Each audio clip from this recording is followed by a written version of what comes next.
Okay, so I think we're going to begin. My name is Keith Mccarthy. This is Matthew Ingram. We were colleagues for, I don't know, about 8 years at the Globe and Mail. I was writing in Report on Business. Matthew the Western Bureau for a number of years, and then writing for GlobeMail.com. He was the first blogger at the Globe. Still continues to blog for the Globe. Also has a couple blogs of his own. The biggest read one, I guess, is MatthewIngram.com/work, where he blogs about social media. But he's also the new media reporter at the Globe. I was reporting on a number of, I was reporting on transportation, most recently for about 3 years before I left the Globe. I was writing about marketing and was becoming sort of more and more interested in marketing and social media marketing, and decided eventually that I wanted to stop writing about it and actually start doing it. And so about 8 months ago I left and joined Veritas Communications, where I lead Commotion, which is a social media marketing division at Veritas. So our talk today is, and I blog blog.ca. Our talk is titled New Media, Old Ethics, and sort of want to keep it fairly informal. I'm going to talk just for a couple minutes at the start, but then we really want to, Matthew and I, chat back and forth, and anyone else can jump in with a question or a comment. That would be great. So first, I just want to kind of quickly throw out three kind of 1 minute case studies. So first, April 1st, 2001.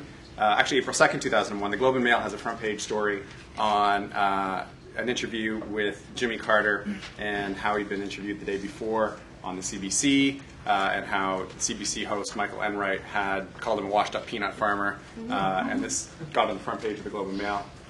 Can I cut in for about 30 seconds? Thank you. FreshBooks, Yahoo, and PodCamp Toronto. Not sure if anyone saw this on the wiki. We're sending 4 lucky PodCampers to this afternoon's Marlies game. Marlies are doing really well in the AHL. They are first place right now, and there's good money that they're going to take the cup home this year.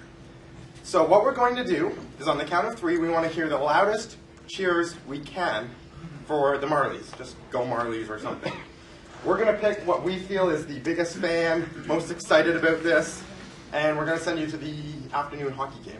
It's today. They're against who? Hamilton? In Hamilton, Berlin, which is Montreal's farm team. Yeah. So on the count of 3, ready? 1, 2, 3. Go Marlies! She was first. Oh no, I can't go. No. I can't go either. Oh, okay. One in the back there loud. Yeah, I'm just helping. You're available to I don't want to go. Can you speak? Excellent. Meet us at the registration.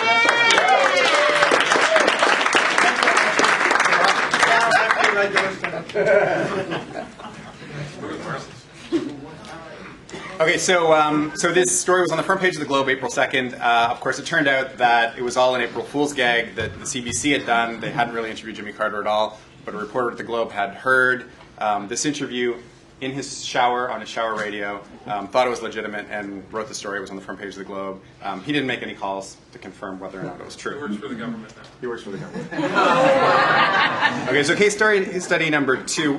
This came up actually in a session yesterday. This is about the Ford Black Mustang calendar. That there was a calendar being made of Ford owners who had black Mustangs.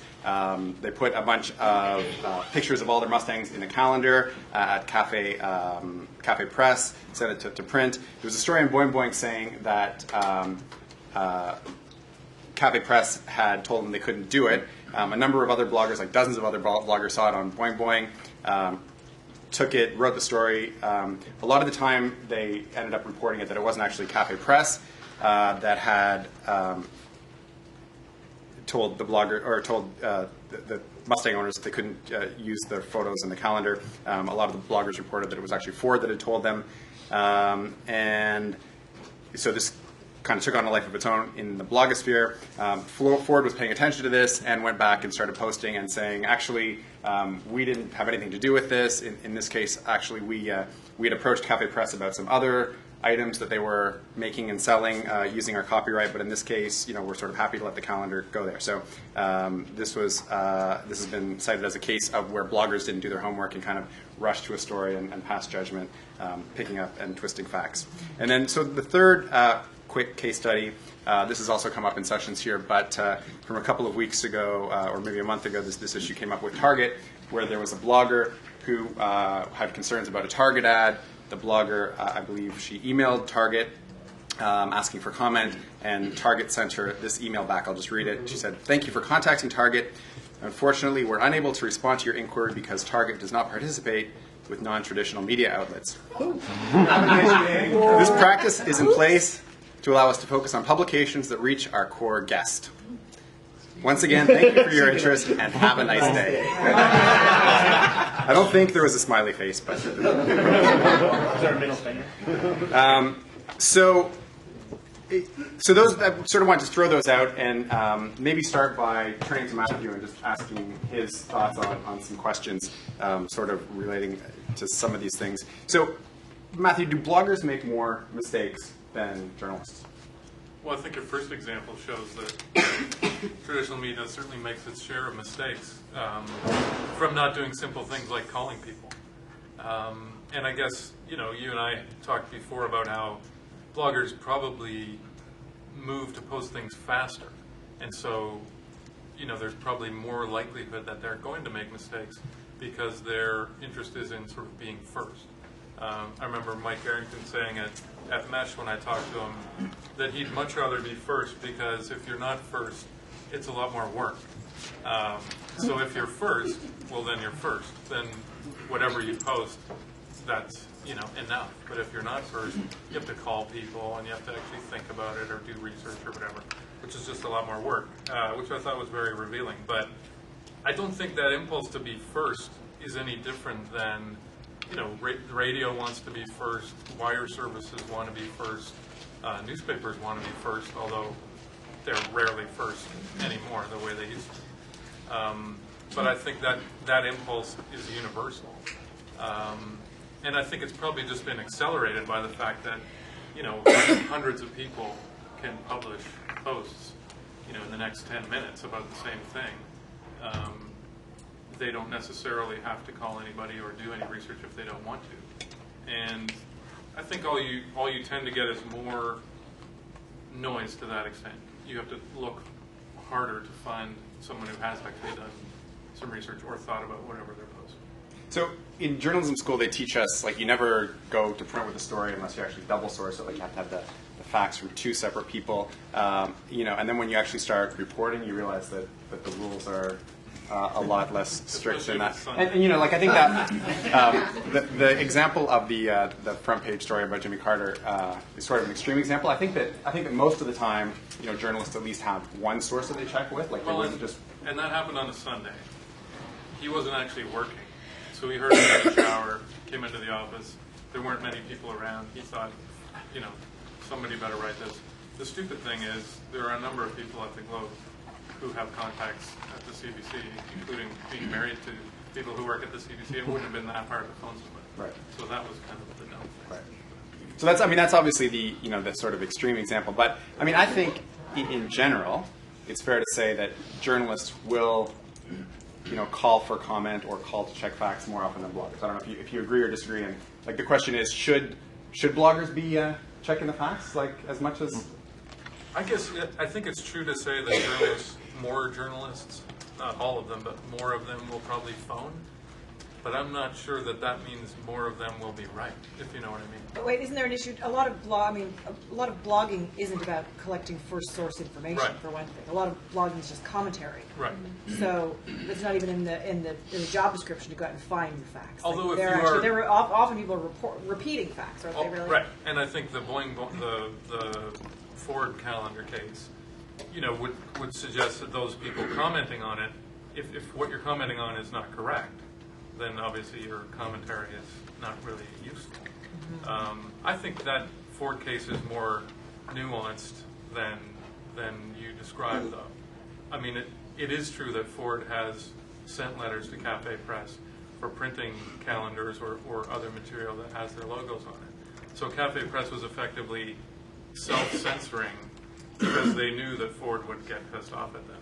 So I'm not sure it's quite as sort of, I'm not sure those reports were wrong in that sense. They were not complete. But one of the things you and I talked about is it may be true that the blogosphere in general gets things wrong more often, but those things can be pointed out and corrected faster. So I think it's a trade-off. I mean, yes, errors happen, but they probably happen faster and are corrected faster.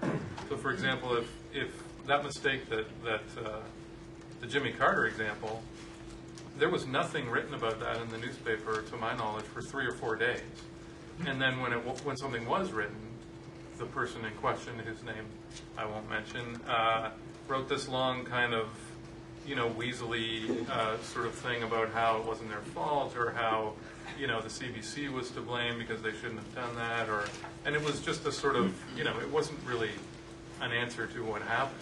And so, and even newspaper corrections, they're hidden down at the bottom of the page. They're days or weeks later after the thing that happened. So to that extent, you don't see the evidence of something having been wrong. Whereas in the blogosphere, I think you can't miss it. Yeah, it's pretty quick. I was reading this book yesterday about journalism 2.0, written by some guy's Seattle paper. He's done both print and 2.0 work, and he says that he finds the difference is in print, your readers want to find you to make a mistake. And the blogosphere, he says that he thinks, his feeling is that the readers want to help you. They'll actually try to get you the information and I think some do. so it's more, he feels it's more collaborative when it comes to. But I think there are other bloggers who like to point out, who like to jump on. I'm not going to mention any names, but there are people who, because let's face it, I remember I wrote a blog post about this not long ago, that the tension between truth versus traffic. And you see this all the time with blogs like, well, this case was Mike Arrington talking about, a blog that he thought had made a serious mistake, and he jumped all over the person. Now, was he doing that because he wanted to stir up controversy and get people to come and read the blog post and boost his traffic? Probably. But at the same time, there was a point there that he was trying to make. So I think there's always this tension between trying to get attention, by pointing out someone else's mistake or by jumping on something without checking it. And it's up to the blogger, I suppose, to find out where they land in that sort of spectrum.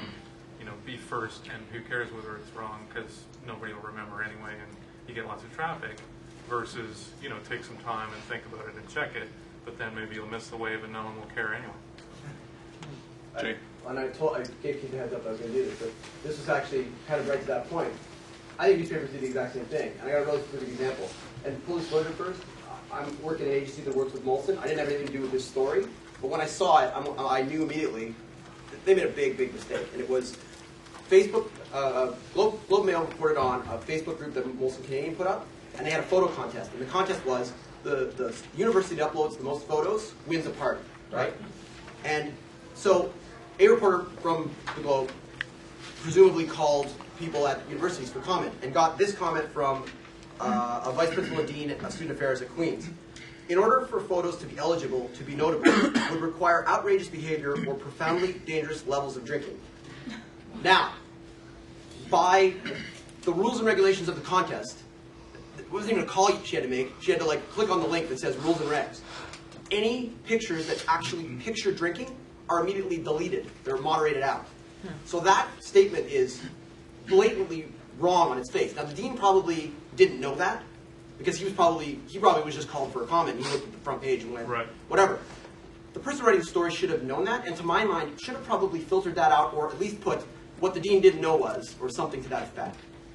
But I think that in that case, it was tantamount exactly to what Michael Arrington may or may not have done. And I think the same thing occurs in newspapers. They just don't call it traffic.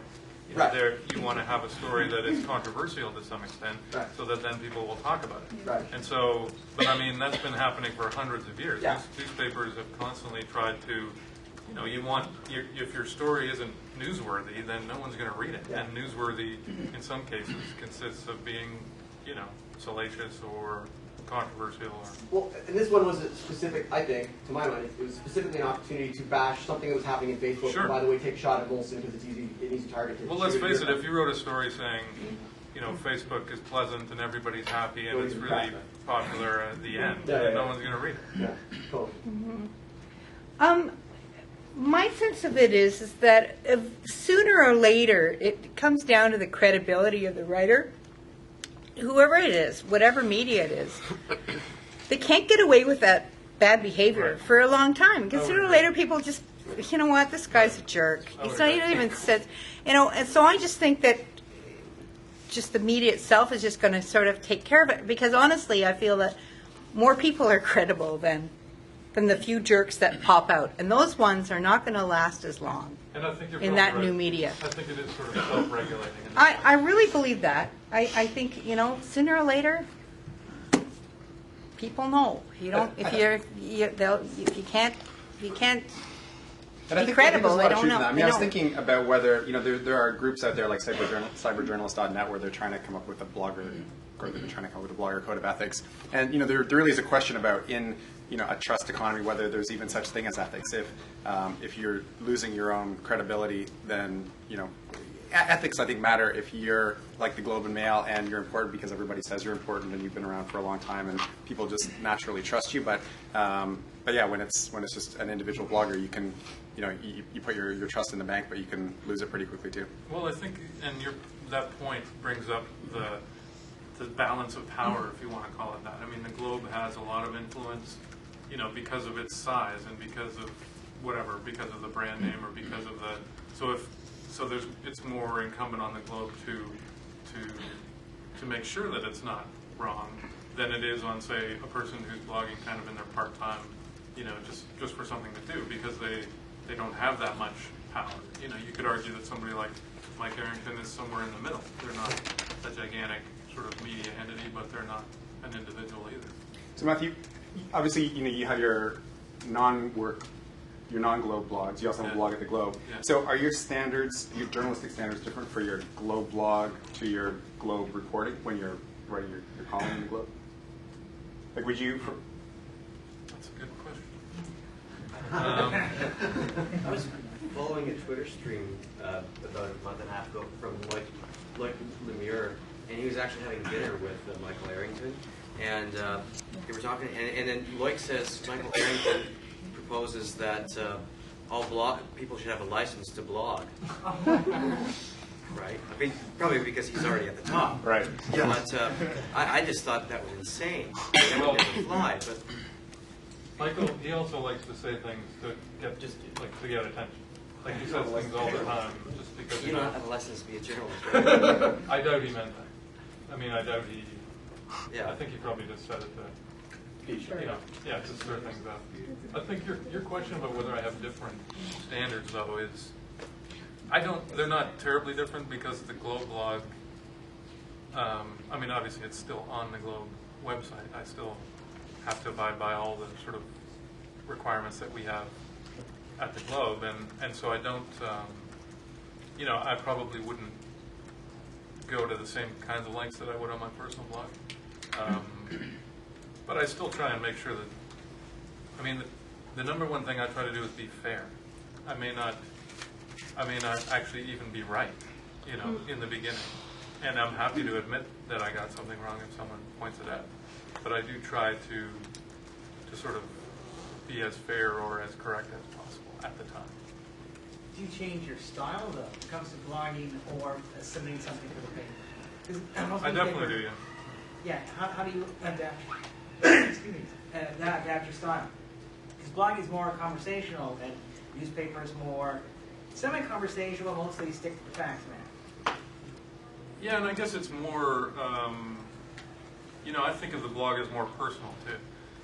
Even more personal than a column.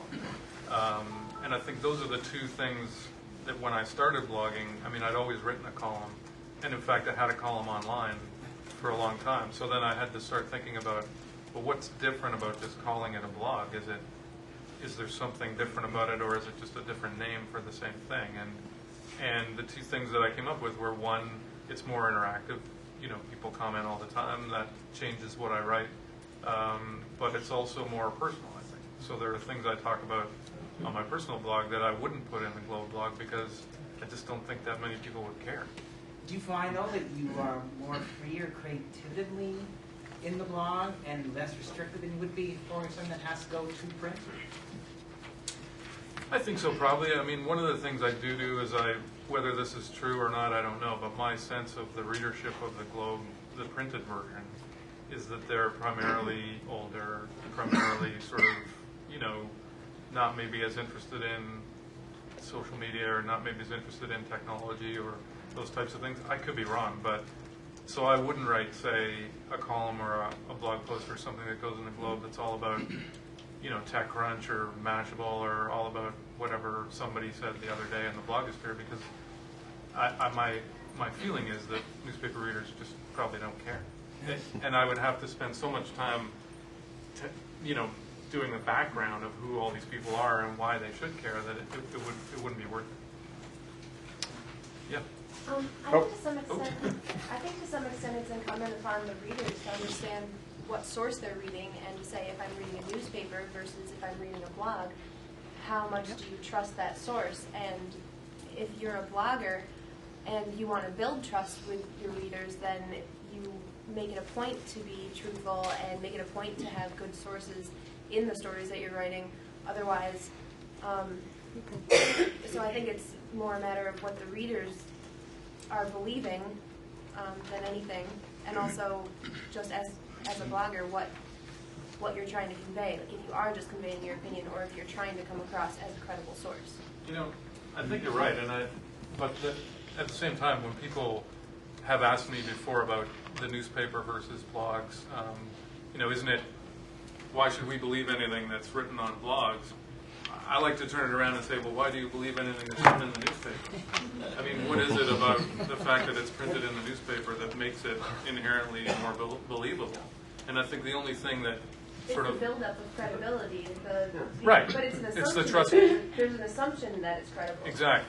Yeah. There's an assumption that you make based on having read it over time and the knowledge that there's an institution of some kind. So presumably there are editors who review the things that go in the newspaper. But as we've seen with that Jimmy Carter example, there are holes in that, in that sort of structure. That people are being paid to write for the paper, and they're not. Bloggers aren't necessarily paid. They're not. But why does that make a difference? Well, because you have more time. Actually, that would be another point. I think it's more apropos to ask why do you never believe people when you're talking? Because I'm serious. Wow. Yeah, it's more conversational. A blog is a conversation. Right. It's a conversational medium. It's an interactive medium. Like, why do you believe people and when they're talking to you is because you have a chance to examine non-verbal issues. You can take a look at other blog posts that they've written, take a look at the comments, which increases the capacity for understanding of a grander scheme. It's just you have to do it differently. You have to understand how to do it the same way you have to understand and figure out how people lie in real life. And I think it is something that accumulates over time. So, for example, blogs that, like you said, blogs that are continually sort of writing things that aren't true and that you think are doing it just for traffic or for attention, eventually you're going to figure that out, and they'll have less credibility. Right. And so the newspaper just has sort of accumulated over time, credibility based on. You got to first you got to assess the agenda of any information source, right? What's the agenda of the Globe putting that story in? What's the agenda of the blogger putting it on the page? What's the agenda of someone you meet with in the hall talking to? Everybody's got an agenda behind everything they communicate, and you just have to assess that as you go, right? But I'm not sure that it's. Yeah, you're right, but I'm not sure it's that easy. I mean, for example, that Jimmy Carter episode, someone could have assumed that the Globe was anti-Jimmy Carter or anti-CBC or anti-whatever. Well, as it turned out, it was just understaffed and it was Sunday and they were looking for a good story. So to that extent, the agenda isn't something that's driven sort of politically. It's just driven by time or constraints on whatever, Yeah, but having said that, what I'm seeing is that really the more immediate the bloggers that answer back, they're in fact like the editors, and they'll be the first ones to go, you got an agenda on that one. And just call them right out with the comments, right? So I just don't think that people that are unethical and aren't credible, they're not going to last long. And then sooner or later, that whole community is going to go, well, we better, keep ourselves ship-shape because we're not going to last either unless we do our homework. Well, and I would hope that you're right. I would hope that, the bulk of people would call out bloggers or traditional media, when they routinely make mistakes. I don't think it's so predetermined. Like the history of newspapers were that they're owned by political parties. Right. And the future of newspapers that they will be owned by political parties. If you look in the States right now, it's definitely polarizing. Fox News, Air America, these kind of things are definitely owned party boundary. What's interesting, a lot of people believe that blogs would end up being a neutral place where free, it would be like credible, peer-reviewed, but the sociology of blogs over the last decade has demonstrated polarized into the butterfly in the States, anyway, of the two major political camps, the conservative and liberal, and those two groups don't interact with each other. And then there's blogs for one group of people, blogs for another group of people, because you can self-select people that you like, and you deselect people you dislike. So I don't think it's necessarily, you can take anything for granted. And what actually makes newspapers today at the Globe and Mail so useful is that they put a lot of morals and principles and philosophy into the process of the editorial process. Well, that's why they become credible. That's why and I think one benefit of having a larger media entity is that they can sort of, instead of being polarized, they can, show you maybe a broader picture and give you aspects of those different camps instead of just being focused on one thing. I mean, hopefully everything isn't going to become like Fox. And it's really hard. It takes a lot of people and staff. That's why only a few people have actually achieved that level of credibility. But I know I've often thought that the blogosphere at the moment is very much like the early days of the newspaper industry, when there were hundreds and hundreds of newspapers. All of them were little, scandal sheets or broadsheets stapled together or whatever, and they were all run by people with a particular point of view. They're literally called Bibles. That's where the word comes from. Right, and so people at that time too, I think, gravitated towards the ones that spread the message they wanted, and then eventually over time they amalgamated into larger and larger entities. So I don't know if we'll see that. Do you think you get to spread? Recovering from cold. Do you think you get to spread the message that you want in your personal blog because you work for the Globe and Mail, or do you think you have to censor yourself because of the ethics? I think there's a bit of both. Yeah. I think there's. Like, are there certain things you're not allowed to converse in your personal blog? I know CBC is working on new censorship for the personal blogs of the employees. Yeah, they like to call it rules as opposed to yeah, but it's censorship. That's all. Like, yeah. No, I know what you mean. Tell a spade is spade. Like, if you can't talk about what you want in your personal blog, right. It's censorship. But because you work even as a freelancer for like a major thing like Globe and Mail or CBC, do you feel like you have to censor your reaction to certain reports or your reaction to even things that happen in the Globe and Mail because of that? I'm not sure whether I do have to or not, but I do. I just finished writing about the producer at CNN who, was fired for things that he wrote on his blog. And I thought long and hard about that blog post before I wrote it because, to some extent I'm in a similar situation. I don't write about politics just because I don't really find it that interesting. But I don't write about a whole bunch of things because I'm aware of the fact that I'm associated with the Globe and Mail. My name is associated with it. To some extent, I'm their guy, and so I have to. I don't feel like I speak for them, but I do feel like if I said certain things, it might come back to hurt the Globe, and I don't want that to happen. It's not because anybody told me you can't write about these things, or it's just sort of my sense about what's prudent, for me. Well, people may see you or view you as being a Globe and Mail representative, and you're just aware of that even though that might not be the reality, it's the perception that people perceive that about you, so you're just cognizant of it. Yeah. I get asked questions all the time. I manage all the blogs and forums for News 4 in Buffalo, and when I'm setting up different blogs for new reporters and things like that, that's the first question they always ask me is, what do I write in it? Because they don't know how to talk to the audience without being on the broadcast. And now they're all afraid, oh my God, people can talk back to me. Especially with our weather blog. Yeah, I assume you guys have seen that. Oh, that's too funny. When I set that up, Don Paul's first question is about how does he react to people that can now talk back to him? What did you say? And I always tell him, well, you're long-winded, so just keep talking back. Because Don can talk forever. You guys watch the newscast, he can take half of it. But that's a question I constantly get asked by reporters, especially at our station. Do they get comments on their blog? Oh, yeah. Do they comment back? The weather blog is our biggest blog. I have no idea why, and there are some people out there that know way more about weather. I swear to God, they should have gone to meteorology school. But that blog alone gets almost 10,000 visits per day. But do the people writing the blog comment back? Oh yeah. They do. Oh yeah. There's it takes all 4 of them in the weather department to keep up with all the comments they get. A lot of the strings have like 500 and 600 comments on them. Wow. What's the commentary about? Like, is it mad that you said it was going to snow and you said it wasn't going to snow and it snowed? What are they commenting about? No, not even that. Like,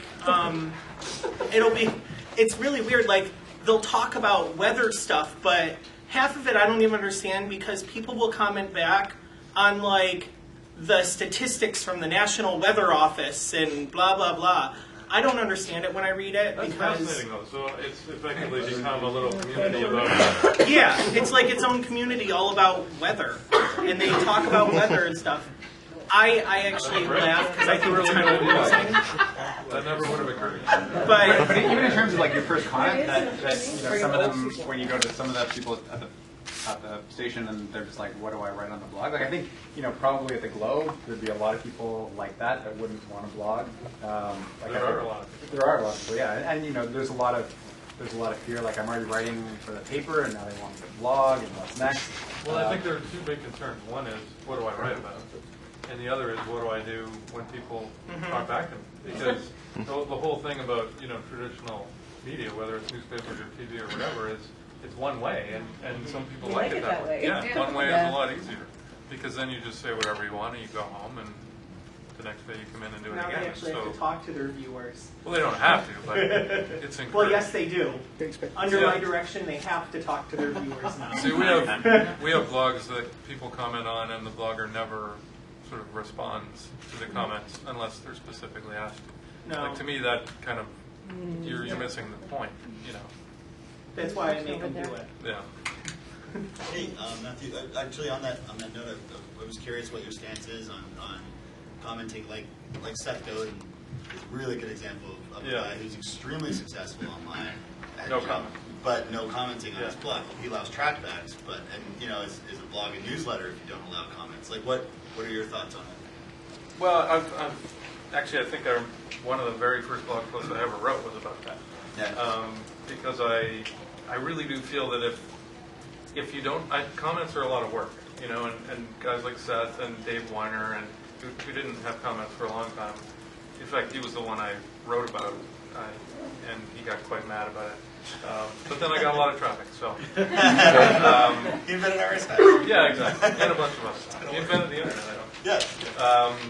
Another was on board. One of the things that they are a lot of work. Like you're going to get spam. You're going to get people commenting about things that aren't relevant. You're going to get people just being mean to you for no reason.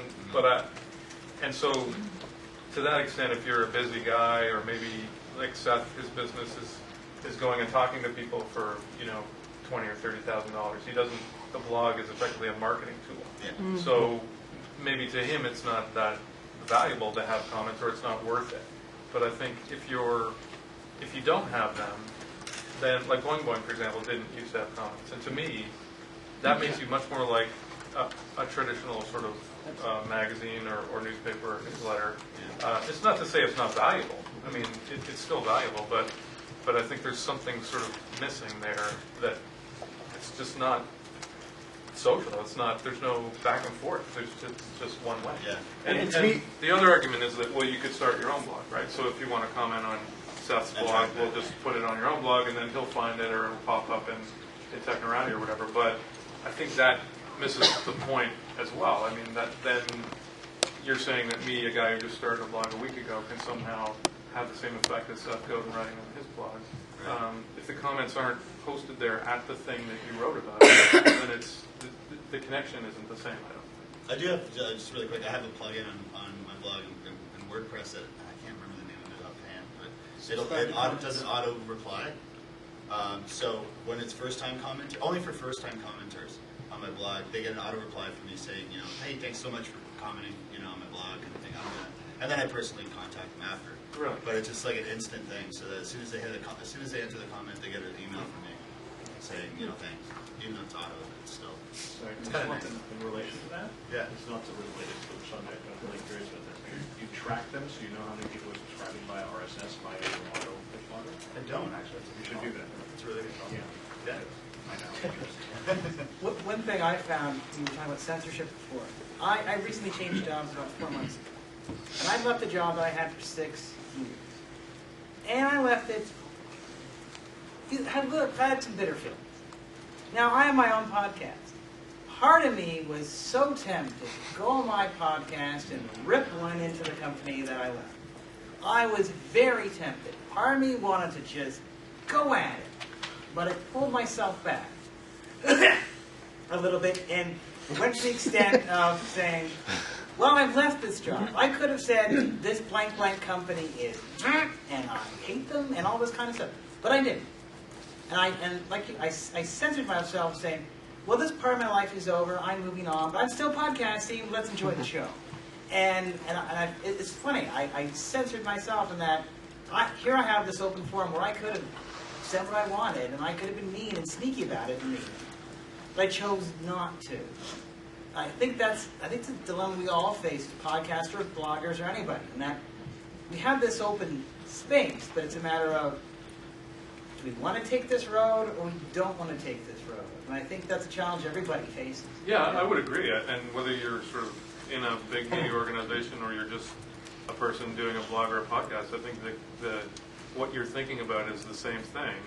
Is my short-term goal, I would feel great doing this, but longer term, would it come back to hurt me? Or does it serve your readers? Right. There's no What is point. my If point? there's no point in the information one delivers has to have something. Then you have to ask yourself, why are you doing what you're doing?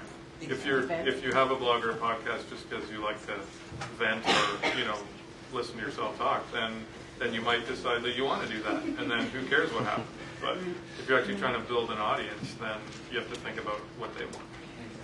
Well, there's more legal ramifications with that too. As a Right. blogger, you're not. If you're on the paper and you're covering a story that is contentious, you've still got a legal team that can back you up on any nasty letters. Where if you're a blogger and you say something bad about the company, they can turn around and you don't have any protection. It's not. Exactly. And that was part of me. I thought, well, there's a random person in my old workplace that used to listen to my show. And all I need is somebody going, well, Russ put a podcast up and he kind of slammed you on it. And they go, oh, really? Oh, that's interesting. Another mail. Oh, well, you slandered us on your little show there, and we're mad at you. I mean, the reality is, I don't think a lot of people or companies really care. It's just on a human-to-human level, it's in poor taste. Yeah, and that's like, I just really wouldn't felt do that too. Yeah, it's like talking about your ex-girlfriend. You don't want to be a douche. You know what I'm saying? Yeah. Exactly. Well, there's a guy Don't be a douche. Did you do that? Don't be a douche. Funny. I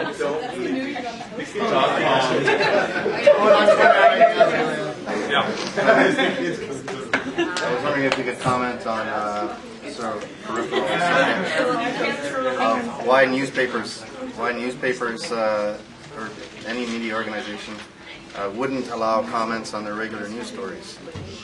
Why they wouldn't? Well, why they wouldn't? A lot of them don't, like Toronto Star, for example. Yeah. Well, and that's something we thought about a lot before we did allow them.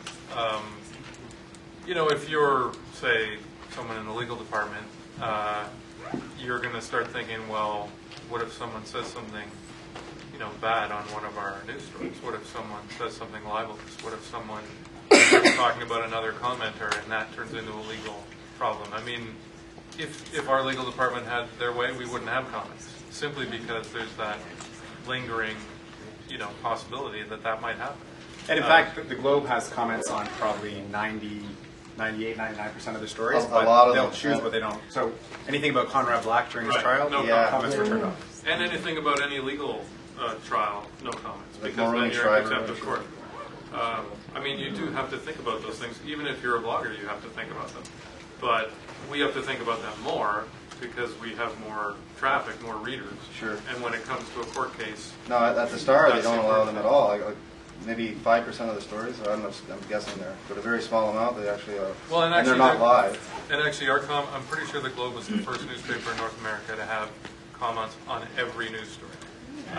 But it was something that was very controversial when we did it, and still is, because not just the legal threat, but it takes a lot of work, especially if you're just starting, to moderate them, so that they don't degenerate into spam or... So a few years down the road now, how has that worked out? Have you had legal trouble? Have you had...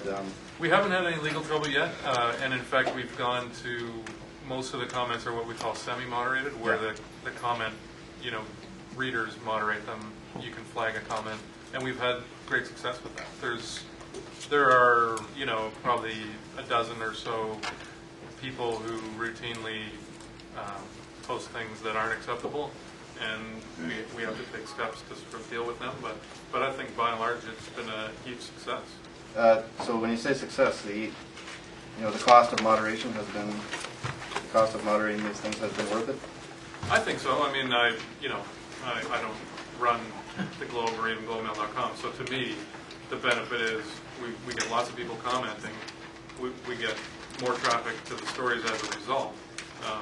To me, it's a sort of positive feedback loop. I know a lot of people come just to read the comments. And apparently you also get good information on the comments. The guy Angus, one time I saw him at another event, I forget when, he was saying that often they find that a lot of experts in an issue will come to the story and bring in really good sources. In fact, one of the first stories that we had comments on was about that overpass that collapsed in Quebec. And there were structural engineers who posted comments. That's on a Sunday, maybe even. Yeah, maybe on a Sunday. But I think that's where you see. It's not just letting people say, "Yeah, I think Harper's an idiot." Right. Then you can actually find sources. I've heard it brings sources. Yeah. Can I ask you how much time a day you spend on your personal blog? Because I think with me, I'm just sort of thinking of getting into doing my own blog and podcast and my website, and I'm just so busy right now. I just shudder to think, how am I going to get more hours a day? And I'm just still trying to figure out how to do that kind of time management. I guess I probably spend about 2 hours maybe. Yeah, Depends on the day. That's doable. I mean, some days, I'm posting more. Some days it's just something short. So the nice thing is it is flexible that way. You don't have to, my previous job for the paper, you had a specific hole to fill of a certain length every day or 3 days a week or whatever. At least with a blog, if you want to post something short, you can do that. If you want to not post something, you don't have to. I think there's other sessions starting now in other rooms, so I don't know if there's anything going on here, but... Yeah, there's here, but I can read it on Twitter. No, they're not. That was great. Thank you. Thank you. Thank you.